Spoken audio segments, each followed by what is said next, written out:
어제 말씀으로부터 시작을 할게요. 어제 말씀 베드로전서 2장 21절에 하나님은 우리에게 이렇게 부탁하셨어요.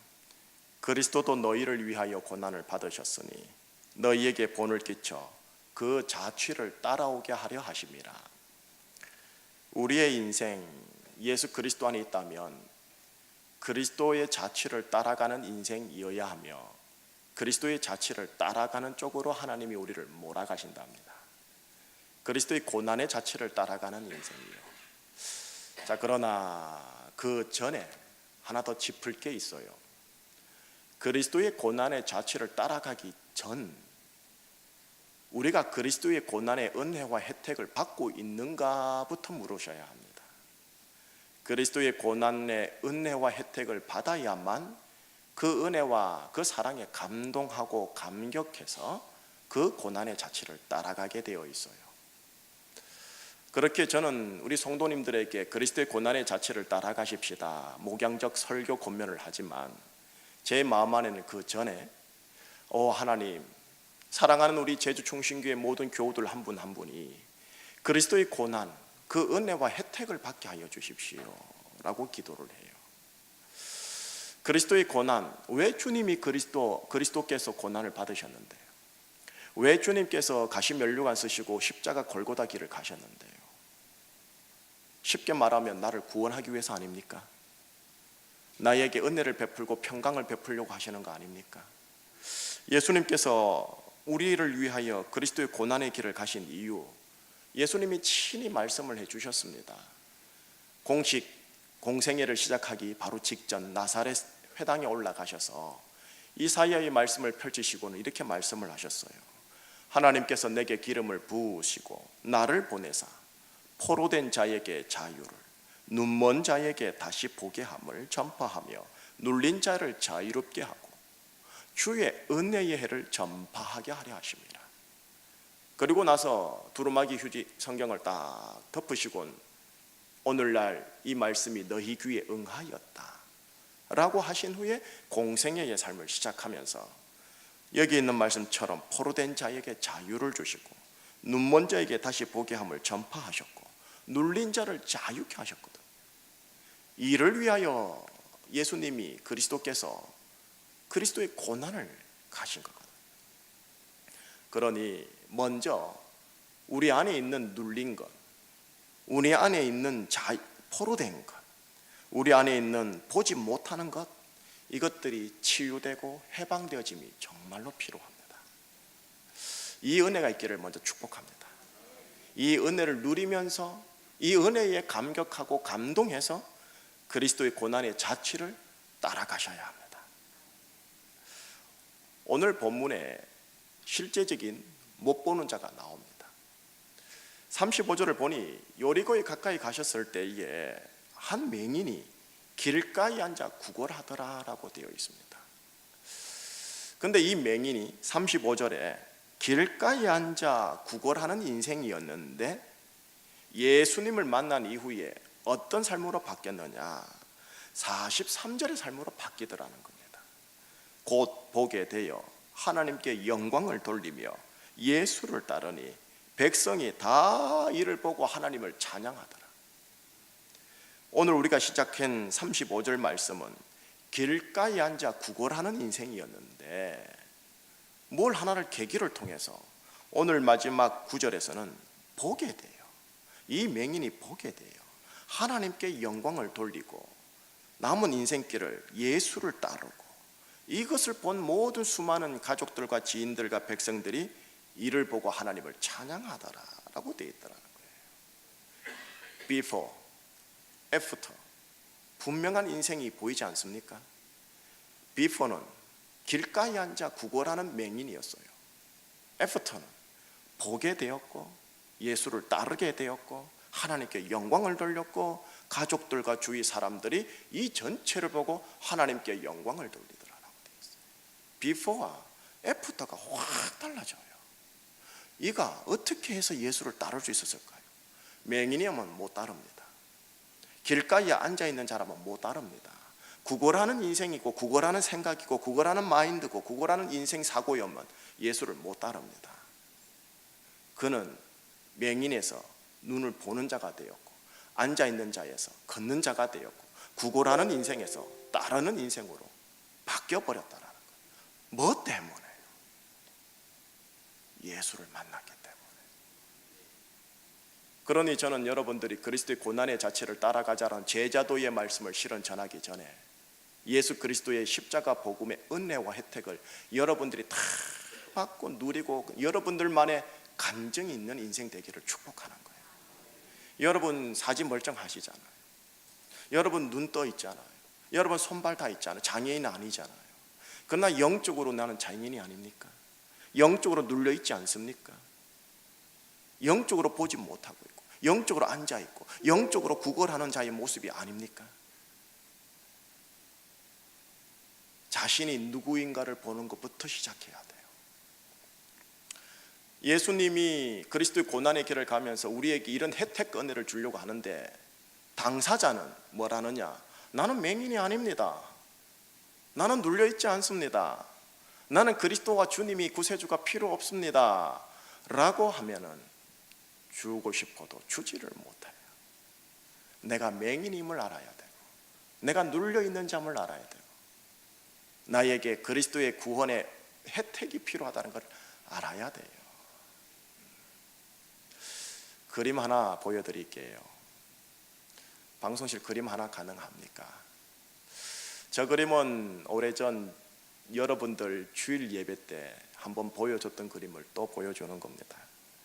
조지 프레드릭 와츠라는 한 분이 계시는데 그림을 그렸어요. 일단 그림의 색채 전체가 밝지는 않죠. 조금은 약간은 꿈속에서 보는 듯한 약간의 몽환적인 그런 느낌의 이미지가 전체적으로 깔려있는 상황 속에 한 여인이 있습니다. 그 여인이 지구 같은 조그만 구 안에 앉아 있는데 해석하기를 전 세계의 인류를 상징한다, 아니면 자기 자신의 내면을 상징한다, 뭐 이런 표현을 합니다. 그 여인이 눈이 가려져 있네요. 맹인은 아니겠지만 눈이 가려져 있어요. 그리고 그 여인이 비파 하나를 들고 있는데 여러분들 눈에는 잘 안 보이실 거예요. 가까이 가셔야만 보이는데 비파의 줄이 다 끊어져 있어요. 그리고 가운데에 줄 하나가 그나마 걸려 있어요. 그리고 그 마지막 남은 비파 줄 하나를 가지고 자신의 인생에 음악을 연주하려고 하는 모습입니다. 그 여러분들 눈에는 안 보이겠지만 저 작품을 가까이 가서 봐야만 보이는데 쇠고랑을 차고 있어요. 눌려있고 보지 못하고 잡혀있는 한 개인의 모습이며 온 인류 전체를 음울하게 보여주고 있습니다. 저 작품의 제목을 달면 여러분 뭐라고 달면 좋겠습니까? 절망 하면 되겠습니까? 근데 이 화가는 저 작품에 희망이라는 제목을 답니다. 절망입니다. 그러나 희망을 보고 싶은 거예요. 희망. 여러분들의 삶이 돈이 있고 아파트가 있고 주식이 있고 노후 자금이 어느 정도 있다 할지라도 저 모습이라는 거지. 여러분들이 건강하다 할지라도 여러분들의 가정이 그나마 평강하다 할지라도 감사한데 주님의 눈에는 저 모습일 가능성이 있다는 거예요. 우리가 믿는 세상, 우리가 사는 세상은 저 모습일 수가 있다는 거예요. 그럼 저들에게 필요한 게 뭔데요? 오늘 이 맹인처럼 눈이 떠지는 것이고 보게 되는 거고 걷게 되는 거고 따라가는 거 아닙니까? 참 감사한 게 있는 것은 맹인이 있는 여리고로 예수님이 걸어가세요. 그럴 때 이 맹인이 뭐라느냐? 오늘 말씀 한번 보십시다. 38절 39절입니다 시작. 맹인이 외쳐 이르되 다윗의 자손 예수여 나를 불쌍히 여기소서 하거늘 앞서 가는 자들이 그를 꾸짖어 잠잠하라 하되 그가 더욱 크게 소리질러 다윗의 자손이여 나를 불쌍히 여기소서 하는지라. 다윗의 자손 예수여 나를 불쌍히 여기소서. 주위 사람들이 꾸짖습니다. 잠잠하라. 그랬더니 더 큰 소리로 다윗의 자손이여 나를 불쌍히 여기소서. 주면 좋고 안 주면 말고요 예수님, 이 심정이었을까요? 이 맹인의 심정이? 아니요, 뭐 아니면 도인 거예요.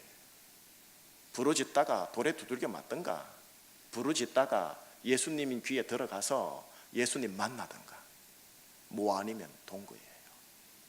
프레드릭 와츠의 저 그림은 절망입니다. 이 오늘 본문에 나오는 한 사람 인생 절망입니다. 맹인이지요, 앉아있지요, 길에서 구걸하는 인생이지요, 절망입니다. 웨스트민스터 소열이 교리 문답에 인간의 이 모습을 이렇게 말을 해요. 비참함이다라고. 왕이든 거지든 그의 제2의 상태는 비참함이라는 거예요. 제가 신문을 매일 구독을 하는데 신문을 볼 때마다 저의 눈에는 성경적 관점으로 볼 수밖에 없는 직업적 특성이 있지 않습니까? 비참함만 보이는 거예요. 그러다가 신방을 다니고 상담을 하고 면담을 하고 하면은 우리 교우들의 인생에 비참함이 많은 거예요. 비참함이. 목사 마음에는 속이 터지는 거예요. 사랑하는 조국, 보이지 않는 비참함이 차고 넘치고, 그런데 우리 교우들 인생에 비참함이 넘치는데 주일날은 웃고 다니면서 인사는 하는데 비참함이 목사 눈에 보인단 말이에요. 속이 터진단 말이에요. 목사가 새벽 기도 때마다 이 자리에 앉아서 때로는 부르짖고 때로는 망연자실하여 멍하게 있을 때가 한두 번이 아니에요. 그럴 때 제 마음 안에는 무슨 마음인 줄 아세요? 다윗의 자손이 아니에요. 제게는 하나님의 아들 예수여, 우리를 불쌍히 좀 여기소서, 주의 말씀대로 좀 살려주소서. 말씀대로 이 답답함을 어찌합니까? 목사님, 말씀을 보면 기도를 하면 뭐가 될 것 같고 뚫릴 것 같고 돌파될 것 같은데 현실을 보면 확 막혀 있으니, 그러니 제가 실망하고 낭망하기도 하지만 또 말씀에 초집중하고, 기도 짧은 시간이지만 초집중하고, 기도하다 말씀보다 지쳐 낭망하여 푹 깔아지기도 하고, 그러다 오뚜기처럼 또 일어나기도 하고. 맹인의 이 부르짖음이 여러분들의 부르짖음이셔야 합니다. 그러니 오늘 하루만이라도, 오늘 이 시간 끝나고 이제 집에 가셔야 되잖아요. 직장 가셔야 하고 애들 학교 보내야 되잖아요. 빨리 나가셔야 되잖아요. 이 자리에 앉아 1시간 2시간 앉아 있을 수도 없잖아요.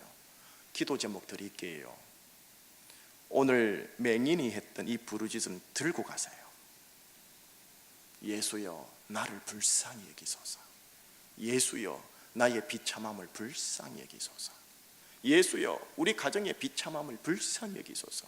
예수여, 내 사랑하는 아들 아무개 인생 비참함을 불쌍히 여기소서. 운전하며 노동하며 여러분들 가사 일하며 예수여, 나를 불쌍히 여기소서, 불쌍히 여기소서, 이거를 계속 올려드리세요. 뭐 불쌍히 여겨주면 좋고 아니면 말고 이거 아니에요. 뭐 아니면 도예요. 말씀으로 성령님이 역사하든가 아니면 이거는 그냥 옛날 기념품으로 그냥 고문서로 가지고 있던가. 우리가 그리스도의 고난 앞에서 그리스도의 고난의 혜택을 누리기 위하여 필요한 건 내가 맹인이구나, 우리가 비참한 상태구나, 이거 알고 이 비참한 상태 속에서 내가 해야 할 기도 제목은 주여, 나를 불쌍히 하게 하소서. 예수님이 참 감사하신 예수님이에요. 제가 여러 성경 구절을 참 좋아하는 구절이 있거든요. 그 중에 이 구절을 좋아해요. 41절을 좋아해요. 예수님이 하신 말씀이에요. 예수님이 하신 말씀 같이 보겠습니다. 시작. 네게 무엇을 하여 주기를 원하느냐? 이르되 주여 보기를 원하느냐. 저는 이 말씀이 좋아요. 네게 무엇 하여 주기를 원하느냐. 여러분, 이거 말씀입니다. 이 말씀을 기억하세요. 늘 기억하세요. 예수님의 이 말씀을 기억하세요. 오늘도 이 말씀은 어제나 오늘이나 동일해요. 내 이놈, 네가 네 죄를 알렸다. 주님의 말씀 아니에요. 그건 마지막 날 심판 때나 그래 하실 거예요. 지금 은혜 받을 만한 때요, 구원의 때 예수님은 여러분을 만나서 이렇게 말할 거예요. 네게 무엇을 하여 주기를 원하느냐. 여러분들이 가정 속에서, 직장 속에서 예수여 나를 불쌍히 여기소서, 예수여 나를 불쌍히 여기소서 하며 직장생활, 인생살이 살아갈 때 예수님의 화답은 이놈 네가 네 죄를 알렸다. 그런데도 그런 기도가 나오느냐? 그 아니에요. 뭐라느냐? 네게 무엇하여 주기를 원하느냐. 네게 무엇하여 주기를 원하느냐. 이게 주님의 우리를 향한 화답이에요. 예수님이 지금 여리고를 통과 예루살렘 가거든요. 고난의 길을 가고 있단 말이에요. 고난의 길을 가면서도 나에게 하는 말씀이 네게 무엇하여 주기를 원하느냐. 이게 주님의 말씀이에요. 이걸 기억하세요. 정죄감이 올라올 때마다 이 말씀을 기억하세요. 그때 이 맹인은 뭐라느냐? 주여 보기를 원하나이다. 주여 보기를 원하나이다. 여러분, 이 본다라는 개념은 생물학적으로 내 육체의 육안이 열린다라는 개념도 있지만 영적인 개념도 있습니다. 내가 눈이 열리면 뭘 보게 됩니까? 제일 먼저 나에게 지금 말하고 있는 예수님을 보게 되어집니다. 예수님을 본 이후에 사람들이 보이고 숲이 보이고 마을이 보입니다. 그리고 나서 이 맹인은 어떻게 되느냐? 곧 보게 되어 누구를 따르더라? 예수를 따르더라. 그는 예수를 따르는 인생이 되어져요. 눈이 열려서 자기가 보고 싶은 대로 따라가고 자기가 원하는 대로 따라가는 인생이 아니라 그 보게 된 예수를 보고 예수를 따라가요. 그 예수가 지금 어디 가는데요? 여리고를 통하여 예루살렘, 그리스도 고난 십자가의 길을 가고 있는데요. 그는 제자의 길을 간다라는 개념이에요.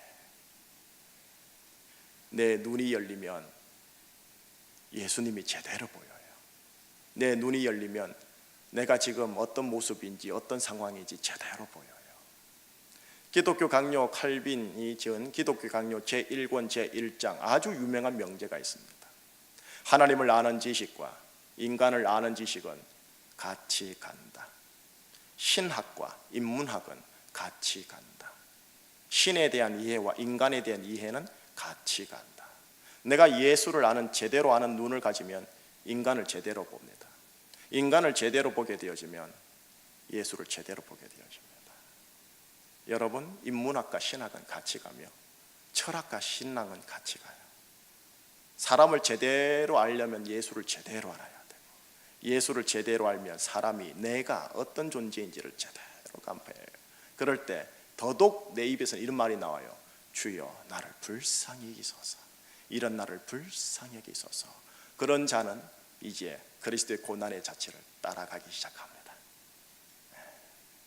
오늘 이 기도 제목요, 주여 나를 불쌍히 여기소서. 이 기도 제목 붙잡으시고 네게 무엇하여 주기를 원하느냐라는 질문 앞에서 주여 지금 돈 1,000만 원이 필요합니다. 주여 지금 아파트가 필요합니다. 예, 필요합니다. 그죠? 필요한데 먼저요, 주여 제대로 보기를 원합니다. 내가 이 인생 예수님 제대로 보기를 원합니다. 이 두 기도 제목, 맹인의 이 두 기도 제목을 붙잡고 이 그리스도의 고난의 자취를 잘 따라가시기를 예수님 이름으로 축복합니다. 기도하시겠습니다. 예수님은 질문하셨습니다. 내가 네게 무엇하여 주기를 원하느냐? 소경은 대답하지요. 주여 보기를 원하나이다. 하나님 아버지, 목사 눈을 열어주시고 성도들의 눈을 열어주셔서 제대로 보게 하여 주시옵소서. 예수님을 제대로 보며 인간의 실상을 제대로 보게 하여 주셔서 길가에 앉아 구걸하는 인생이 아니라 곧 보게 되어 하나님께 영광을 돌리고 예수를 따르는 인생 되게 하여 주옵소서. 이를 위하여 주여 우리를 불쌍히 여기소서라는 기도 제목 붙잡고 오늘 하루를 시작합니다. 주의 보혈로 덮으사 불쌍히 여겨달라고 하는 새벽 기도 성도들 인생에 화답하여 주시옵소서. 예수 그리스도 이름으로 기도합니다. 아멘.